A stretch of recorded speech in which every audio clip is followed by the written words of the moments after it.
Amen. And now we have this wonderful, beautiful moment where we see a transformation, where Annie goes from our student of Torah and becomes our teacher of Torah. So I look forward to your wisdom. As the fearless Taylor Swift once said, if they don't like you for being yourself, be yourself even more. If they don't like you for being yourself, be yourself even more. Judgment is common in everyday life. Sometimes it can even be helpful. However, judging people out of fear, ignorance, and superiority brings them down and results in conflicts. My Torah portion is from the very beginning of Exodus. The Israelites, in other words, the Jewish people, are living in Egypt. They are represented in the story by Joseph, who is Jacob and Rachel's son.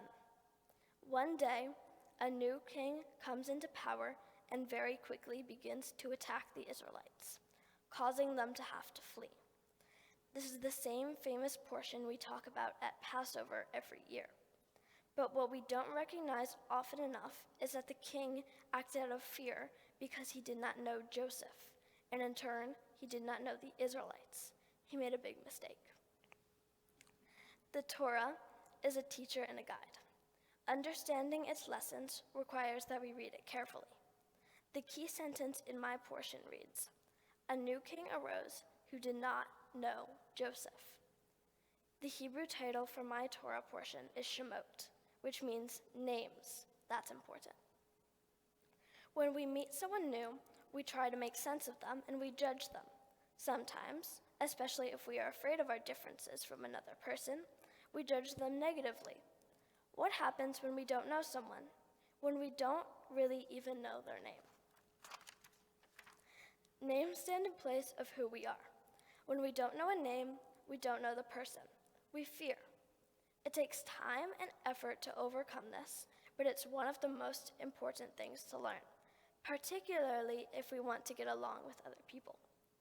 So when the Torah says, "A new king arose who did not know Joseph," it means the new king didn't even really know Joseph's name or what he stood for, and in turn, he did not know his people, the Jewish people.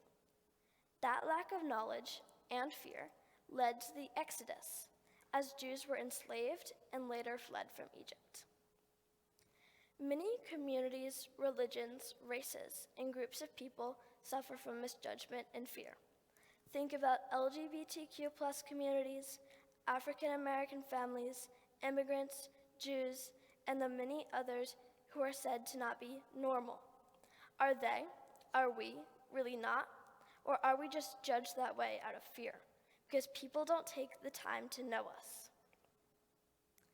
As I prepared for my bat mitzvah, I spent time working to feed and support people who are different from me, people who are homeless.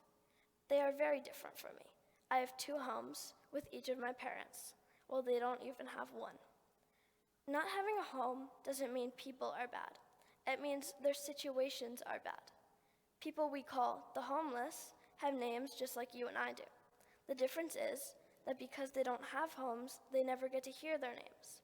We pass them on the street and don't care one bit to get to know them or call them by their names. It's as if they are invisible. I wonder what would happen if we took a couple minutes out of our day to say hello and ask their names, as if they were people worth knowing.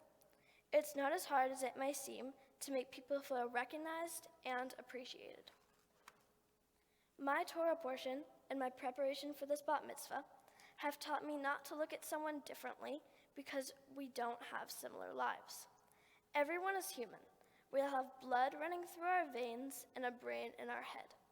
Whether someone may look different, act different, or believe in different ideas, they all deserve respect and an open mind.